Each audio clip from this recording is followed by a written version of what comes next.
اوكي، مساء الفل. عاملين ايه؟ يا رب تكونوا كويسين وبخير.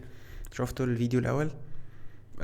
يعني لو ما شفتوش في اي وقت فاضي عندك ابقى شوفه. هو مش mandatory، يعني مش اساسي ان انت تشوفه دلوقتي، بس في اي وقت فاضي عندك ابقى شوفه، لان بيقولك انت هتستفيد ايه لما تدرس جافا سكريبت. لان هو مشكلتنا عموما اصلا في التعليم ان احنا ما بنقدرش نربط بين اللي احنا بندرسه واللي احنا بنستخدمه فعلا في الحياة العملية الطبيعية. طيب،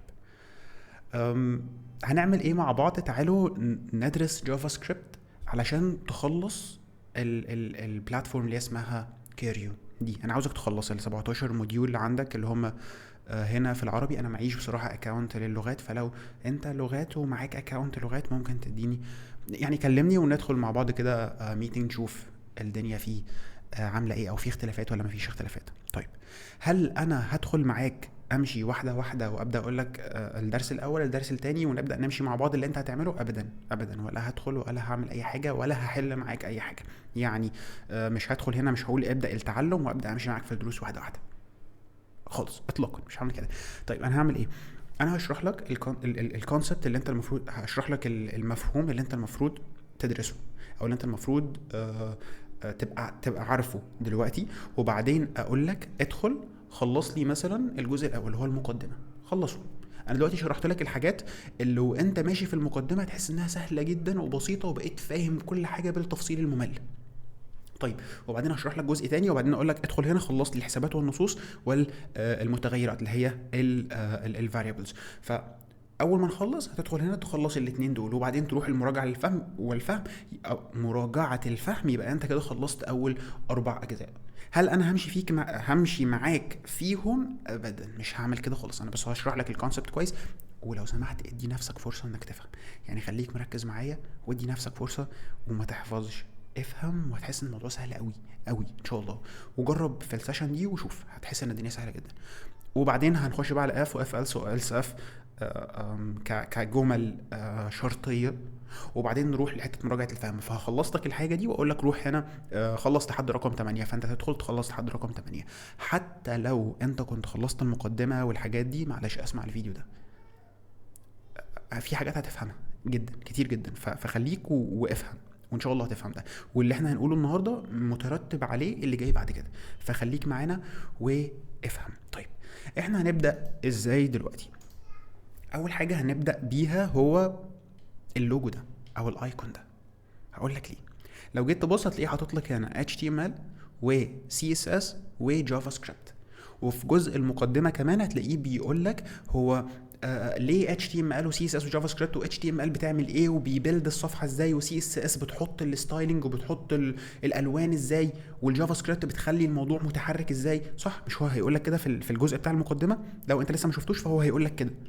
انا دلوقتي عاوز اوريك هو يقصد ايه. فهنعمل ايه؟ تعالوا نعمل نفس الحركه اللي احنا عملناها المره اللي فاتت. تعالوا نخش على بلاتفورم بتاعه المدرسين، اي حد بقى ممكن. تعالوا نخش عند احمد الجوهري. انا دخلت عنده، دكتور احمد الجوهري. انا كنت دخلت على البلاتفورم بتاعته وفيها الوان كتير، فهتبين لنا الموضوع عامل ازاي. ثواني، محدش يرن عليا تاني. طيب، فتعالوا نبص عليها كده سريعا. هتشوف هتلاقي فيها الوان كتير ومتنظمه كويس ومتنسقه كويس وكل حاجه شكلها حلو جدا. صح؟ صح. انا عاوز اشوف بقى فين ال HTML بيظهر فين. لما عملت انسبكت هنا لقيت ال HTML ظهر. الكود اللي قدامك ده حتى بادئ اهو بدوك تايب HTML الحاجة، وهنا مكتوب HTML تاج، وهتلاقي كل الحاجات دي مكتوبه من بين ال HTML دي. وهنا بيقول لي ان اللانجوج عربي. لو جيت تغير اللانجوج دي تخليها انجلش، هتلاقي الويب سايت المفروض يتحول انجلش بالشكل ده. هيتحول؟ لا مش هيتحول. خلاص، المهم انسى انسى اللي انا قلته دلوقتي. فلو جيت تبص هنا هتلاقي ان الكود اللي قدامك ده كود HTML اهو، بادئ ب HTML ومنهي ب HTML، وفي النص هنا فيه الكود كله. اوكي، يعني معنى كده ان ده هو اللي بيبني لي الصفحه دي. طيب، يعني انا لو عاوز امسح كلمه انشئ حسابك دي اقدر امسحها؟ تقدر تمسحها اهو. تعالى نروح لحته انشئ حسابك اهي، هي دي. هقف عليها واضغط ديليت، بص اتمسحت. لان كود ال HTML ده هو المتحكم في البناء بتاع الويب سايت ده. اوكي. بس في حاجه مهمه قوي لازم تكون عارفها.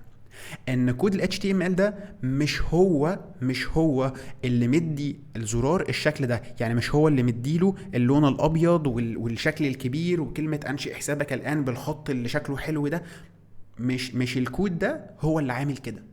طب ايه اللي عامل كده ومدي الستايلنج اللي شكله حلو ده ومدي الترتيب بتاع كل حاجة والالوان بتاعت كل حاجة اللي شكلها حلو جدا؟ ايه اللي عامل كده؟ ده ال CSS. فال HTML هو اللي عامل البيلد الاساسي بتاع البيج، والسي اس اس هو اللي عامل التلوين ده. طيب انا مش قادر اتخيل، هخليك تتخيل. هنفترض ان انت شلت السي اس اس من الويب سايت ده، ايه اللي هيحصل؟ هو السي اس اس ده بيكون موجود فين؟ السي اس اس ده هتلاقيه دايما موجود في الهيدر، هنا في التاج بتاعت الهيد. لو نزلنا تحت كده شويه هتلاقي فيه اهو، شايف ده هنا في الجزء ده في فايل دوت سي اس اس. هقرب شويه، ده فايل دوت سي اس اس زي ما انت شايف كده. ممكن هعمل له ديليت. بص اول ما عملت له ديليت ايه اللي حصل؟ الكلام كله جه على اليمين، بس الكونتنت زي ما هو، يعني الكونتنت ثابت زي ما هو. هنا اللوجو موجود، الاسم موجود، الديسكريبشن موجود، الايكون الكبير او الصوره بتاعته موجوده.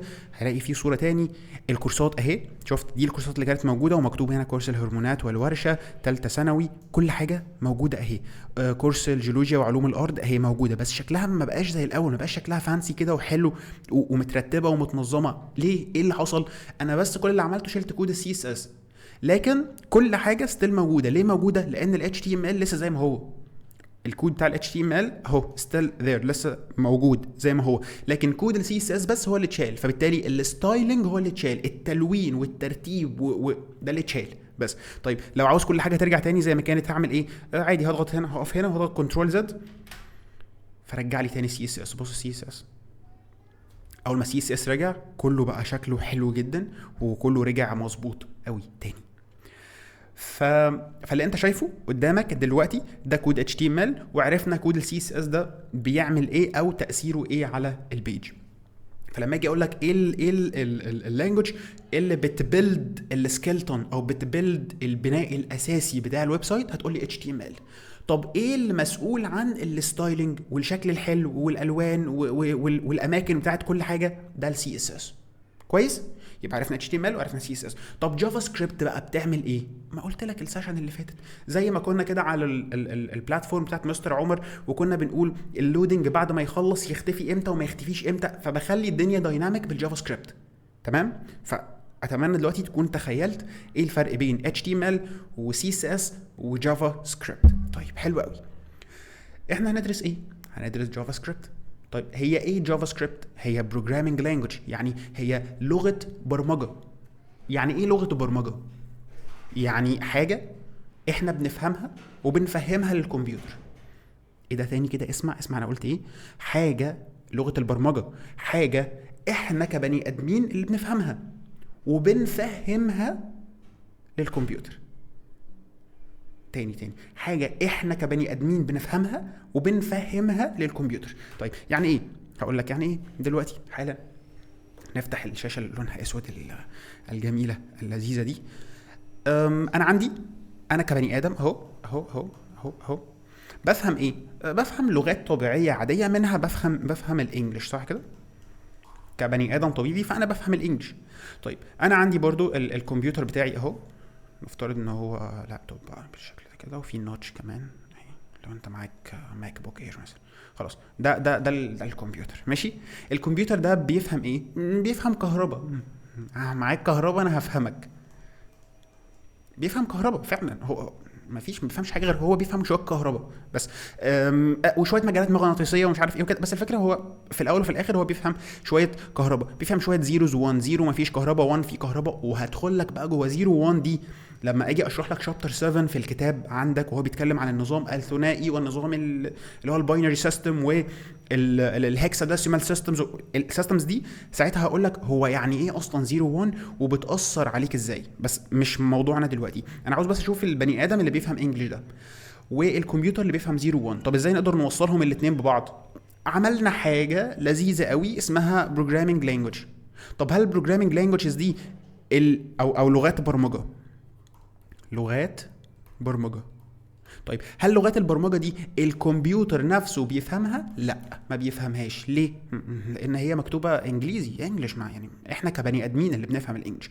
طيب مين بقى اللي بيترجم لغات البرمجه للكمبيوتر؟ في مترجمين مع كل لغه هم اللي بيترجموا. ممكن مثلا كومبايلر، ممكن انتربريتر، ممكن اي حاجه تانية، مش مهم، مش ما تعرفش اسمهم، دول مترجمين.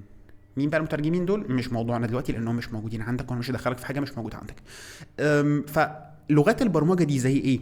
زي مثلا جافا سكريبت اللي احنا هندرسها مع بعض، زي لغه برمجه تانية اسمها جافا. معلش انا هركز قوي على الحته دي يا جماعه. جافا سكريبت مش هي جافا. جافا سكريبت بروجرامينج لانجوج، وجافا بروجرامينج لانجوج تانية خالص خالص خالص. زي الانجليش اوكي، في حاجه زي الانجليش والفرنش، الاثنين بيتكتبوا بحروف، بس هل الانجليش زي الفرنش؟ خالص، ده حاجه وده حاجه، من الاثنين ما لهمش علاقه ببعض. في جافا سكريبت وفي جافا وفي بايثون. تمام. في ايه تاني؟ في كتير بقى، في سي شارب، في بي اتش بي، في سكالا، في روبي.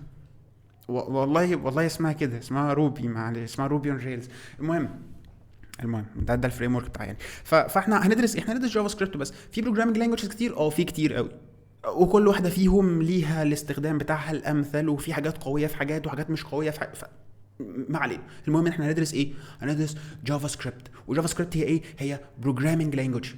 خلاص تمام اوكي. انا عاوز اكتب كود جافا سكريبت. هكتب كود جافا سكريبت ازاي؟ علشان تكتب كود جافا سكريبت انت محتاج اي دي اي بيفهم جافا سكريبت. يعني ايه اي دي اي؟ انتجريتد ديفلوبمنت انفايرمنت. يعني ايه الكلام ده؟ يعني محتاج مكان بيفهم كود عشان تكتب فيه الكود. بمنتهى البساطه، مش هدخلك في تفاصيل. محتاج مكان بيفهم كود. هم علشان يسهلوا عليك قالوا لك ما تشيلش هم، انا هوفر لك المكان اللي بيفهم كود. هو فين؟ خش على المنصه بتاعتك اللي اسمها كيريو، هتلاقي في حاجه اسمها افتح المحرر الحر. انا عايز افتح المحرر الحر، ده المكان اللي بيفهم جافا سكريبت. خلاص اكتب فيه. ليتر اون بقى بعد كده هبقى اقول لك ازاي تقدر تعمل سيت اب عندك لوكال على الجهاز، وتبدا تكتب لو انت عاوز تكمل وتتعلم اكتر وكده. هقول لك ازاي تقدر تسيت اب على الجهاز عندك وتكتب بقى كود لوكال كطبيعي. لكن دلوقتي واحنا بنتعلم احنا مش محتاجين اكتر من المحرر الحر اللي هو موجود عندك على المنصه اللي اسمها كيريو. تمام.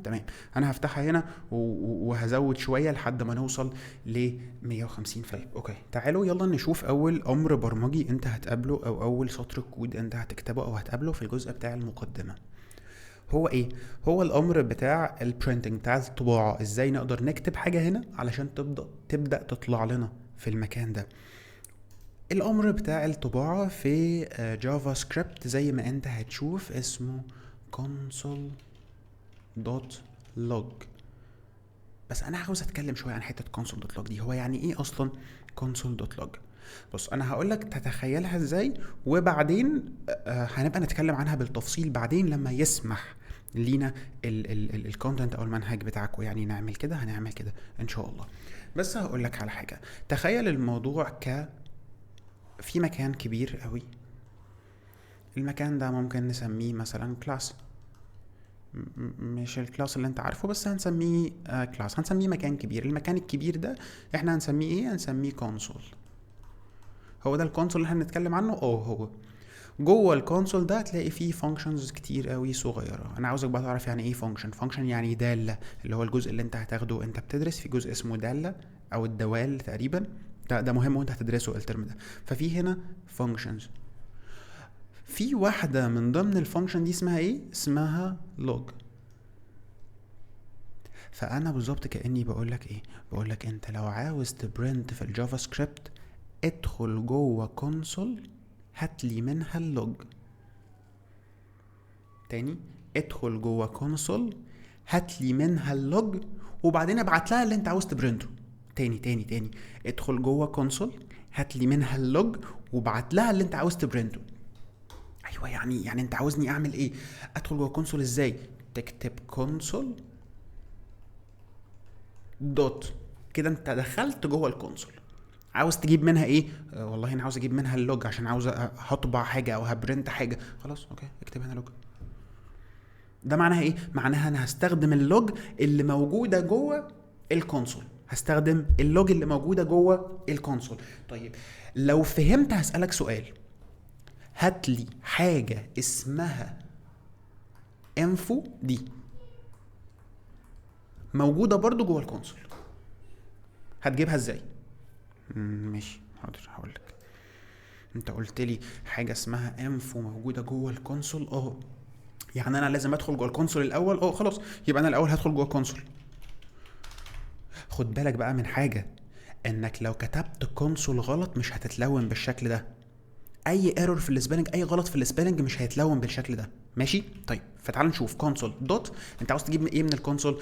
انت قلت لي عاوز اجيب منها الانفو. خلاص انفو، ايه ده اتلونت يعني؟ صح يعني في حاجه جوه الكونسول اسمها انفو. في حاجه جوه الكونسول اسمها انفو، وانت دلوقتي قدرت تجيب من الكونسول انفو، بس دي مش عندك. انت عندك كونسول دوت لوج، يعني هات لي اللوج اللي موجوده فين؟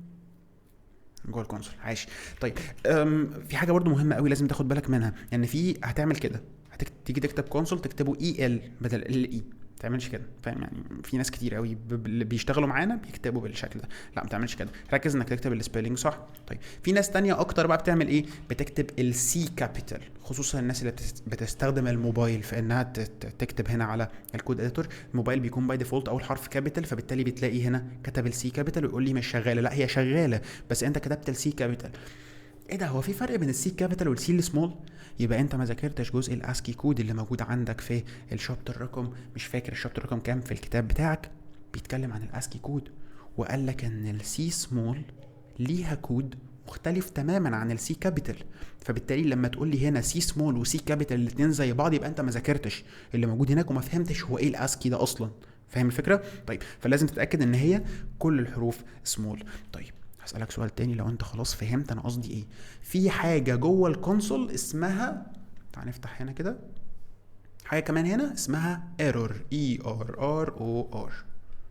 تعرف تجيبها؟ والله ايه ده سهل. خلاص بقى انا فهمت انت عاوز تعمل ايه، وفهمت انت قصدك ايه. يعني عاوزني اقول console.error. عاوزك تقول console.error. حلو قوي. خلاص انت فهمت، انت كده فهمت كل حاجه، وفهمت انا ليه بكتب كونسول دوت لوج، لاني عاوز استخدم اللوج اللي جوه الكونسول. طيب انت عاوز تستخدم اللوج اللي جوه الكونسول عشان تعمل ايه؟ علشان تبرنت حاجه، علشان تطبع حاجه. الحاجه دي مين اللي هيطبعها؟ اللوج. ما تقوليش اللي هيطبعها هو كونسول دوت لوج، لا اللي هيطبعها هو اللوج اللي جوه الكونسول. فعلشان ابعت حاجه لللوج ببعت لها ايه؟ ببعت لها ازاي؟ بحط الراوند براكتس دي، راوند براكتس اهو زي اللي انت شايفهم دول. ف وفي الاخر احنا دايما بننهي السطر بسيمي كولون، اللي هو الحرف اللي جنب الانتر، اللي جنب ال من الناحيه دي. دي السيمي كولون، احنا دايما بننهي بيها الحروف. ماشي. فاللي حصل ايه؟ ان انا فتحت الراوند براكتس ده وقفلت الراوند براكتس. عاوز تقول فتحت القوس وقفلت القوس، اوكي مفيش مشكله، بس ده اسمه راوند براكتس. فهنا هبعت له الحاجه اللي انا عاوز اعمل لها برنت، اللي انا عاوز اطبعها. صح ماشي انا فهمتك. طيب انا عاوز بقى اطبع اسمي انا، يعني عاوز ابرنت كلمه محمود شرف، اسمي. هبرنت اسمي ازاي؟ هقول محمود شرف. ماشي انت قلت لي اعمل كده. فممكن نشيل دول بقى علشان مش محتاجينهم دلوقتي، ونروح نعمل تشغيل الكود من هنا. قال لي في ايه؟ بيقول لي missing after argument list. missing القوس ده بيقول لي missing after argument list، ما القوس هو موجود. المهم يعني هو اداك ايرور، الايرور ده مش دقيق قوي. طب هو ليه اداني ايرور هنا؟ علشان في اتفاق كنا متفقينه مع اللوج احنا نسيناه، اللي هو ايه؟ هي قالت لي لو عاوز تبرنت string او لو عاوز تبرنت كلام، اسم، سلاسل نصيه، اي كلام عاوز تبرنته، معلش حطه لي بس بالدبل كوتيشن اللي هي اسمها علامات التنصيص، علشان اعرف ان النص ده انت عاوز تبرنته او تطبعه زي ما هو بالظبط.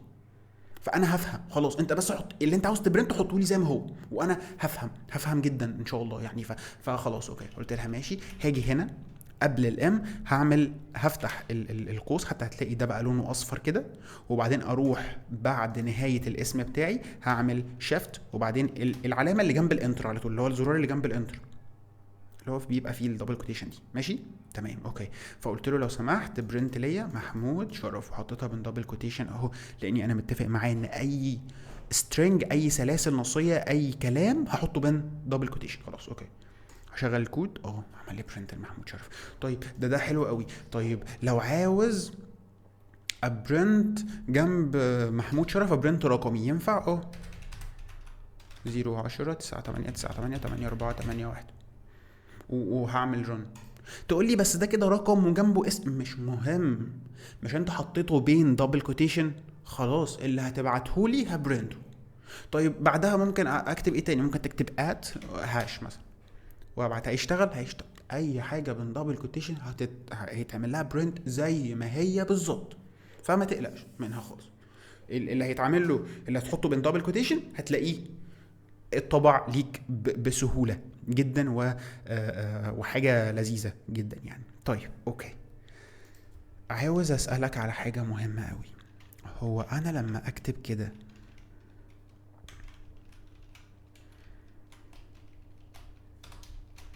ركز معايا، شوفني انا بكتب ازاي. هقول this is my first line and this course for example مثلا، وهاجي اعمل run. ايه اللي حصل؟ اداني ايرور. تفتكر ليه الايرور؟ تعال نراجع. console con والسي small، كل الحروف small، console. كلامك صح. دوت لوج صح، يعني هات لي اللوج اللي جوه الكونسول وابعت لها الكلام ده. لقيت فتحة قوس، هل في قفلة؟ القفلة بتاعت القوس اهي. لقيت في فتحة كوتيشن، في دبل كوتيشن، لقيت فتحة الكوتيشن في قفلة ليها؟ مفيش قفلة ليها. بقى انا عرفت المشكلة في ايه. انت نسيت تقفل الكوتيشن يا بيه نسيت تقفل الكوتيشن. اقفلها. حاضر اهو قفلتها. هاجي رن. ايه ده؟ قال لي ايرور برضو. ايه العبط ده؟ تعال نشوف. كونسول كل راجع معايا معلش. كونسول كلها سمول دوت لوج، هات لي اللوج اللي جوه الكونسول. طيب عملنا فتحة البريسز، في قفله ليها؟ في قفله ليها. وبعدين عندي هنا فتحه الدبل كوتيشن، وبعدين دي قفله الدبل كوتيشن. لا ثواني، ده انت بدلت القفلات. بص، اللي بره القوس، هنا اللي بره البراكتس. وبعدين انت بتحط اللي بره، عذرا دبل كوتيشن، انت بتحط الدبل كوتيشن او بتحط الكلام اللي انت عاوز تبرنته ما بين دبل كوتيشن. بس هل انت عاوز تبرنت القوس ده؟ لا، ده القوس ده هو قفله القوس بتاعه اللوج اللي هو من ضمن السنتاكس. يعني ايه سنتاكس؟ هقولك دلوقتي. فاللي هيحصل دلوقتي هيبقى ايه؟ هيبقى اسمه سنتاكس ايرور. يعني ايه سنتاكس ايرور؟ بص كتب لك هنا ايه؟ سنتاكس ايرور. يعني ايه سنتاكس ايرور؟ يعني بنية الجملة بتاعتك غلط.